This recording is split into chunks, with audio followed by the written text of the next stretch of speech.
Olha, imagina uma cena. Uma estrela de Davi, feita de neon azul, brilhando lá no alto de uma caixa d'água, bem no meio de uma comunidade no Rio. Uma imagem bem forte. Muito. Agora pensa nessa mesma estrela estampada em pacotes de droga, em coletes à prova de balas. Parece, sei lá, roteiro de filme de uma ficção bem distópica. E, no entanto, é a mais pura realidade.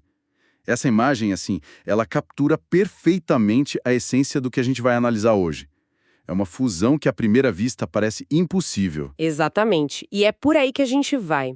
O nosso objetivo hoje é mergulhar fundo numa série de reportagens e pesquisas para desvendar essa união que é super complexa e, para ser sincera, bem surpreendente, entre a fé neopentecostal e o crime organizado. É um fenômeno que já tem até nome, né? Já tem. Alguns pesquisadores chamam de narcopentescalismo. A gente vai tentar entender como isso surgiu, o impacto devastador que causa e, o que é mais alarmante, como está se espalhando pelo país. Ok, vamos começar a desvendar isso. Vamos lá. Então, o epicentro de tudo, o ponto zero dessa história, é um lugar que foi até rebatizado de Complexo de Israel. Isso.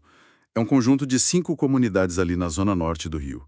Parada de Lucas, Vigário Geral, Cidade Alta. Pica-Pau e 5 Bocas. E o nome não é só um apelido, né? A estética foi levada muito a sério. Muito a sério. As fontes descrevem um cenário assim quase cinematográfico.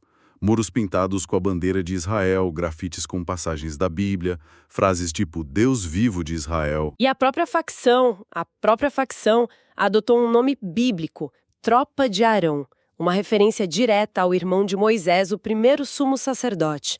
É uma apropriação total de uma simbologia sagrada para um propósito, digamos, bem profano.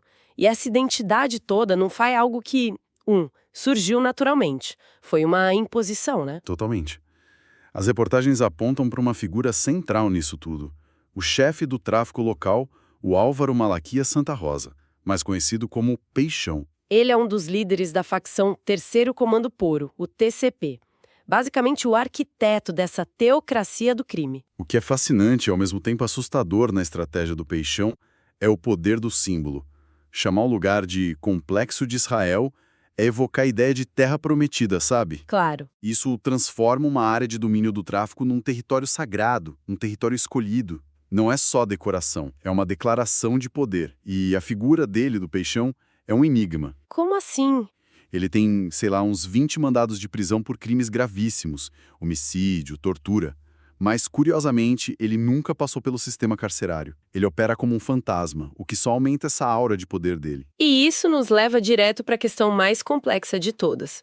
Como é que se concilia a brutalidade do tráfico com uma fé que, em teoria, prega a paz? É a pergunta de $1 milhão. É uma conversão genuína dessa liderança dos soldados ou é só uma estratégia de marketing? Cínica, mas muito eficaz. É aí que os acadêmicos entram com esse conceito de narcopentecostalismo. Exato, e é super importante entender o que esse termo quer dizer, segundo a pesquisadora Cristina Rins, que foi uma das pioneiras nesse estudo. Certo. Não se trata só da conversão pessoal de um traficante que encontrou a fé. O fenômeno é bem mais profundo. É sobre o uso estratégico do que ela chama de gramática evangélica. Gramática evangélica.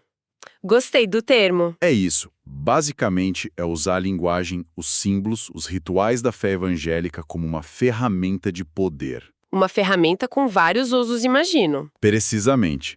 O primeiro, e talvez o mais óbvio, é a busca por legitimidade. O Brasil, principalmente nas periferias, se tornou majoritariamente evangélico. Isso é um fato. Então, ao adotar essa identidade, o traficante deixa de ser visto só como um criminoso violento. Ele passa a se apresentar como um irmão, um servo de Deus. Ele fala a mesma língua da comunidade, o que pode gerar aceitação ou, no mínimo, neutralizar a oposição. Faz todo sentido, é uma forma de se camuflar ali, de criar uma conexão com a população. E qual seria o segundo uso dessa gramática? Aí é que está o mais perigoso. A justificação da violência. A guerra contra as facções rivais, especialmente o Comando Vermelho, deixa de ser uma simples disputa por território. Ela ganha uma outra dimensão. Exatamente. Ela é reconfigurada como uma guerra santa, uma batalha espiritual contra o mal, contra os demônios. O fuzil na mão do traficante vira, nessa narrativa, um instrumento para libertar o território de influências demoníacas que eles associam com frequência a outras religiões. Nossa. E as reportagens mostram que isso não é só discurso, né? Eles realmente mergulham nesse universo. Completamente. Não é só pintar uma bandeira na parede. Eles frequentam cultos, pagam um dízimo com o dinheiro do tráfico. Sério? Sério. Eles financiam eventos, shows de música gospel dentro das comunidades. É uma imersão cultural e religiosa que coexiste de um jeito bizarro com a rotina de violência do crime. E o que as fontes mostram é que esse modelo, essa fusão que nasceu no Rio, não ficou só lá.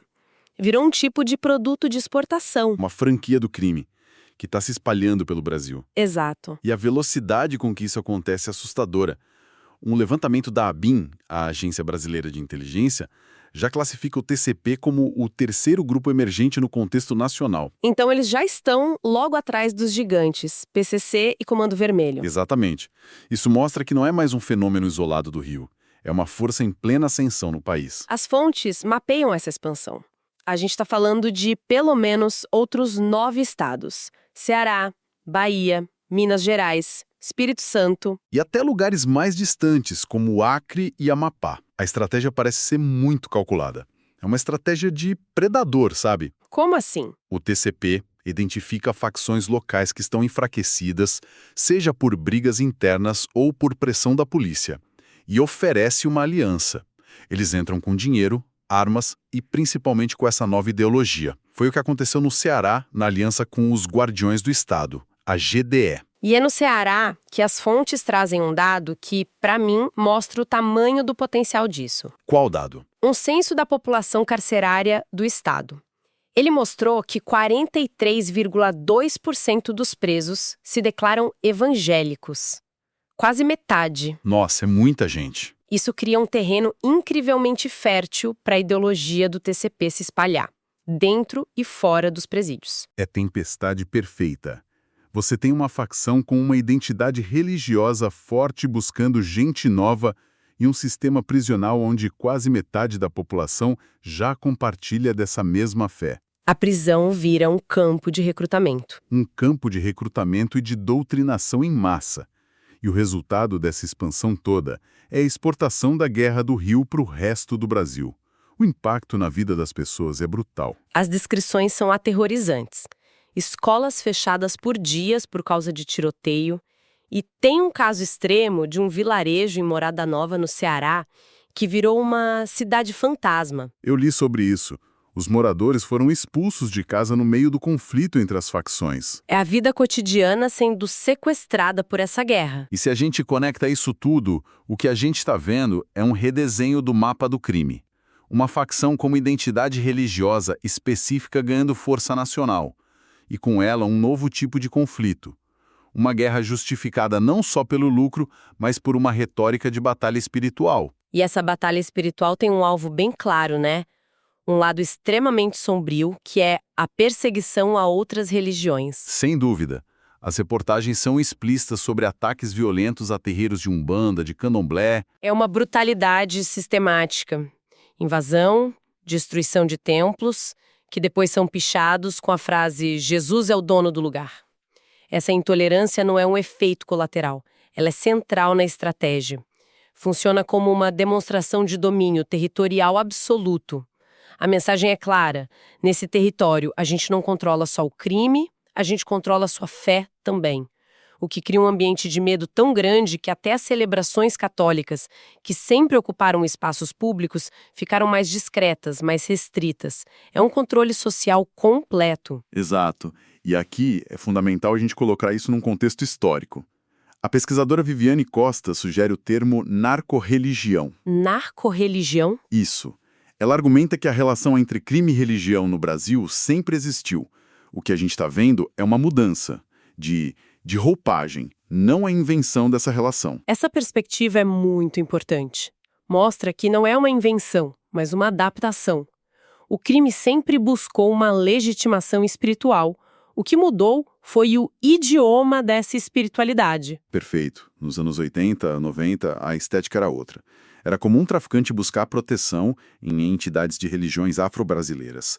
O cinema imortalizou isso, né? Totalmente.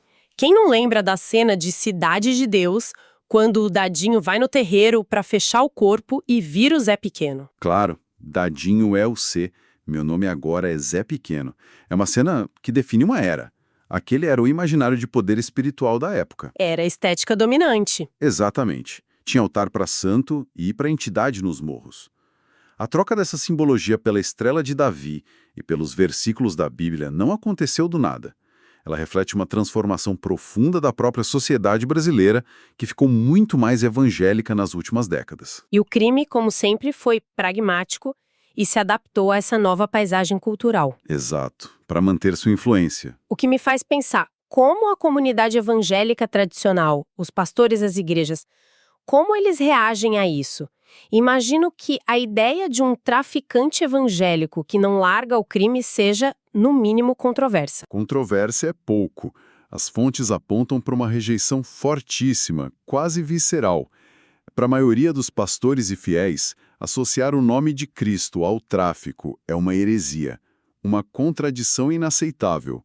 Uma das reportagens tem uma fala muito direta do pastor Carlos Alberto, que foi traficante e hoje atua na Cidade de Deus. Ele diz: um pastor sério não vai aceitar que uma coisa que é ilegal na lei humana e imoral seja associada a Cristo.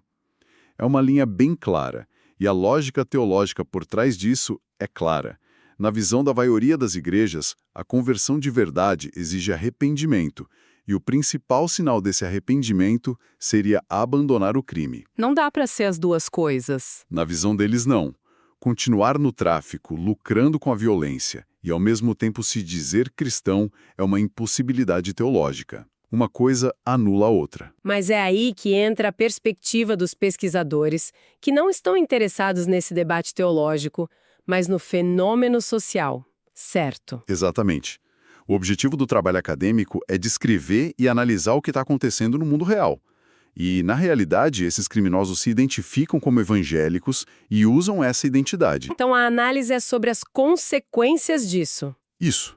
Sobre como essa autodeclaração impacta o poder, a violência e a vida nas comunidades. É uma lente sociológica, não teológica. E essa tensão toda entre a redenção pessoal e a cooptação da fé fica muito clara na história do pastor Diego Nascimento. É impressionante. A história dele contém todo o paradoxo. Ele era um chefe do tráfico do Comando Vermelho na Vila Kennedy, conhecido como DG. Um cara poderoso que perdeu tudo pro vício em crack. E a virada na vida dele foi inacreditável. Totalmente. Ele foi evangelizado por outro traficante, um colega de facção, que pregava a palavra de Deus para ele com um fuzil na mão. Com o traficante pregando com um fuzil na mão. Essa imagem por si só já resume toda a complexidade do que a gente está falando. É a síntese perfeita. A arma da violência e a palavra da salvação no mesmo gesto. E a história do Diego mostra os dois caminhos.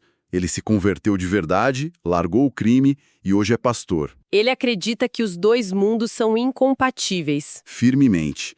E dedica a vida a tirar outros jovens do tráfico. A história dele prova que a fé pode ser um caminho poderoso para sair do crime.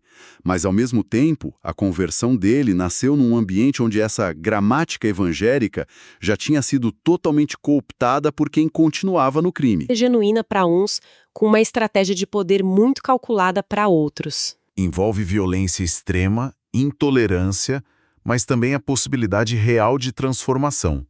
É muito mais que um caso de polícia.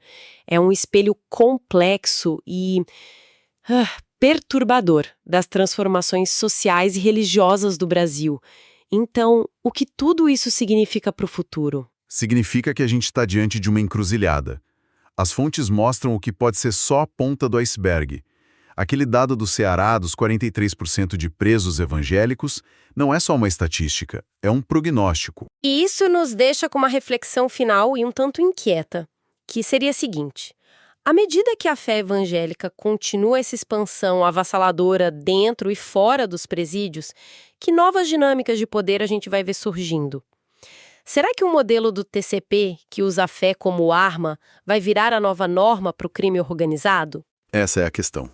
Ou, pelo contrário, será que vamos ver mais histórias de redenção, como a do pastor Diego, com a religião se tornando a principal porta de saída do crime? O que a gente está testemunhando pode ser só o começo de uma nova era para o crime no Brasil. Uma era com uma face religiosa cada vez mais explícita e cujas consequências a gente ainda mal começou a compreender.